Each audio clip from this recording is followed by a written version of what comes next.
Hello प्यारे बच्चों, कैसे हैं आप सभी। आज मैं आपके लिए लेकर आया हूँ 8वीं कक्षा का इंग्लिश विषय की पोयम द लास्ट बार्गेन। आज के सेशन में हम करने वाले हैं इस पोयम के क्वेश्चन आंसर। साथ ही साथ आपने अपनी नोटबुक में लिखना है और समझना है। मैं एक एक वर्ड आपको डिटेल से समझाऊंगा ताकि आपको याद करने में आसानी भी हो। तो चलो अपनी नोटबुक और अपना पेन लेकर के बैठ जाओ, तब तक मैं निकालता हूँ अपना पहला क्वेश्चन। देखो, बड़ा छोटा सा है। Who is the speaker in the poem. इस पोयम में स्पीकर कौन है। स्पीकर का मीनिंग होता है कि पूरी पोयम में कौन व्यक्ति बोल रहा है, कौन अपने विचार प्रस्तुत कर रहा है। तो अगर आपने पोयम को अच्छे से पढ़ा होगा, आपको पोयम के बारे में कुछ याद होगा, तो आप इजीली इस क्वेश्चन का आंसर लिख सकते हो या बता सकते हो कि पूरी पोयम एक ऐसे व्यक्ति के बारे में है जो कि जॉब ढूंढ रहा था। कुछ लोगों ने उसको जॉब ऑफ़र भी करी, लेकिन उसने उन सब के ऑफ़र को ठुकरा दिया था। तो आंसर लिखो इसका। The speaker in the poem is a man looking for a job. इस पूरी पोयम में स्पीकर जो है वो एक ऐसा व्यक्ति है जो अपने लिए जॉब ढूंढ रहा है। पहला क्वेश्चन था, बिल्कुल छोटा सा था। आई होप आपने लिख लिया होगा और जल्दी ही आप इसे याद भी कर लोगे। चलते हैं दूसरे क्वेश्चन की ओर। The old man offered the speaker a lot of money. उस बूढ़े व्यक्ति ने स्पीकर को काफ़ी धन देने का लालच किया। याद है ना आपको, वो सोने का बैग लेकर आया था। Why did he turn down the offer. लेकिन उस आदमी ने उस बूढ़े व्यक्ति के ऑफर को ठुकरा दिया था कि मुझे आपका धन दौलत और सोना नहीं चाहिए। ऐसा क्यों किया था उसने, ये प्रश्न पूछा गया है। आंसर देखो। The man in search of the job. वो व्यक्ति जो अपने लिए जॉब ढूंढ रहा था। सर्च का मीनिंग होता है ढूंढना। Was not aware. वो इस बात के बारे में जागरूक नहीं था।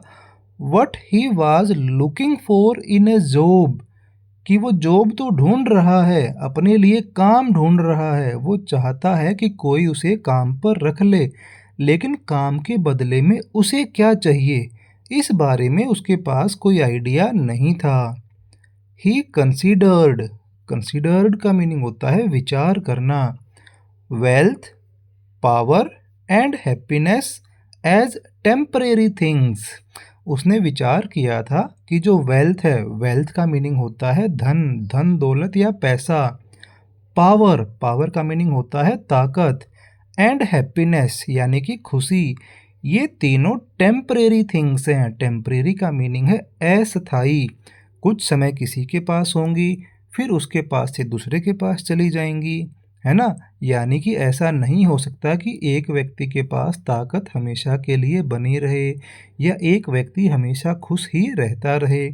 समय बदलेगा तो उसके हालात भी बदल जाते हैं। So he turned down the offer given by the old man. इसीलिए वो उस बूढ़े व्यक्ति के द्वारा दिए गए ऑफर को ठुकरा देता है। प्यारे बच्चों, मैं आपको साथ ही साथ बता दूं, आप लिखते जाओ।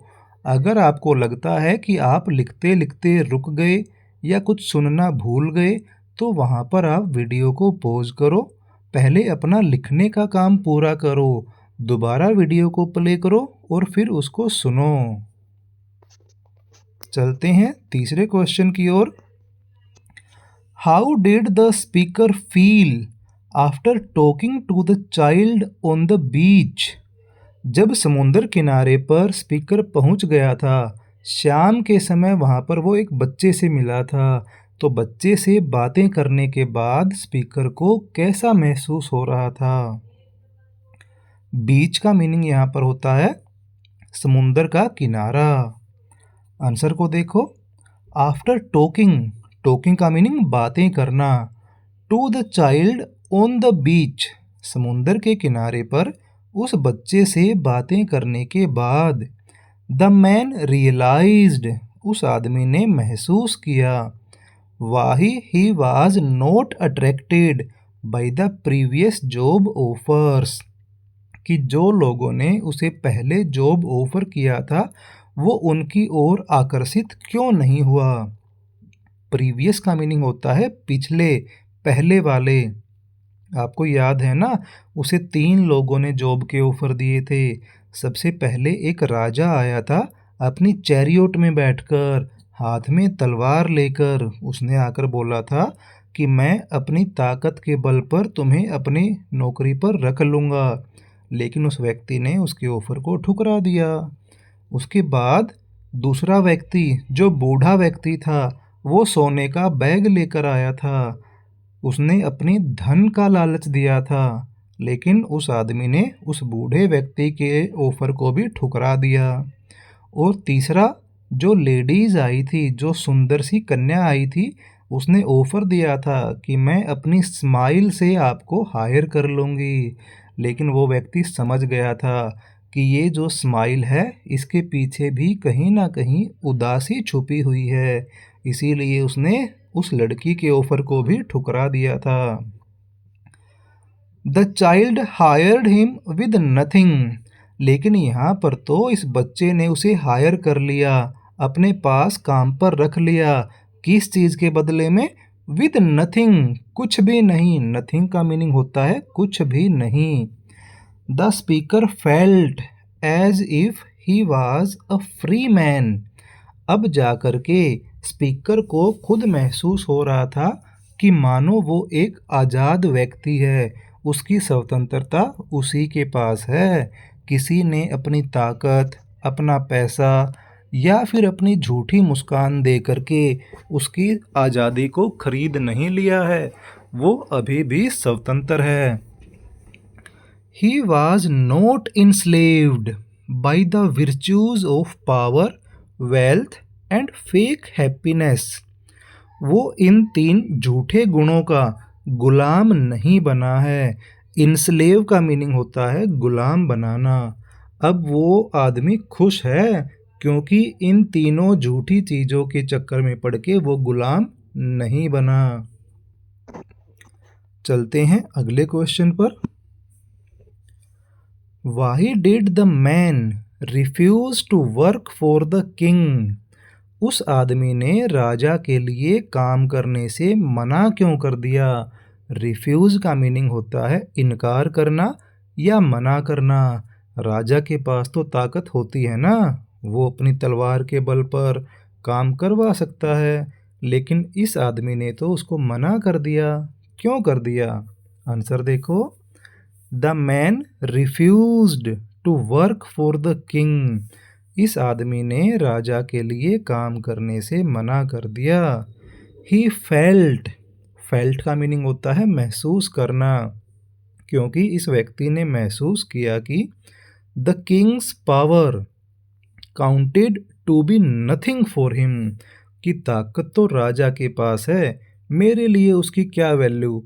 राजा की जो ताकत है वो मेरे किस काम आएगी, मुझे तो उससे कोई लेना देना नहीं है, इसीलिए मैं उसके ऑफर को ठुकरा देता हूँ। चलते हैं आज के आखिरी प्रश्न पे, question number 5। Why did the man turn down the offer of the fair made? Fair का मीनिंग होता है सुंदर, मेड का मीनिंग होता है अविवाहित लड़की। उस आदमी ने उस सुंदर कन्या के द्वारा दिए गए ऑफर को भी टर्न डाउन, टर्न डाउन का मीनिंग है मना करना। उस लड़की के ऑफर को भी क्यों मना कर दिया? The fair maid tried to hire the man with her smile, उस सुंदर कन्या ने प्रयास किया कि मैं इस आदमी को अपनी स्माइल दिखा करके हायर कर लेती हूँ, अपने यहाँ किराए पर या नौकरी पर रख लेती हूँ। But the man knew, knew का मीनिंग होता है जानना, लेकिन वो आदमी जानता था that her smile would fade away with the passage of time, कि जैसे ही समय गुजरेगा, कुछ टाइम पास होगा, तो इस लड़की की जो ये स्माइल है ये फीकी पड़ जाएगी। फेड अवे का मीनिंग होता है हल्का पड़ जाना, कम हो जाना। There would be tears into her eyes, और इसकी आंखों में भी आंसू आ जाएंगे क्योंकि ये भी तो उदास होगी ना। She disappeared into the dark on being refused by the speaker, और जैसे ही उस आदमी ने उस लड़की के ऑफर को रिजेक्ट किया, मना किया, वो लड़की तुरंत वहाँ से गायब हो गई। डिसअपियर्ड का मीनिंग होता है गायब होना, वहाँ से चले जाना। इनटू द डार्क, अब वो अंधेरे में चली गई। अंधेरे में जाने का मतलब है क्योंकि वो शाम को तो वैसे ही आई थी, तो अब रात होने वाली थी, तो जैसे ही उसके ऑफर को ठुकराया गया तो वो वहाँ से चली गई। तो ये थे आज के 5 क्वेश्चन। आई होप आप सबने अपनी नोटबुक में लिख लिए होंगे। अगर कोई रह गया है तो अपनी नोटबुक को कंप्लीट ज़रूर कर लें, साथ ही साथ इन्हें याद भी करें। Good luck.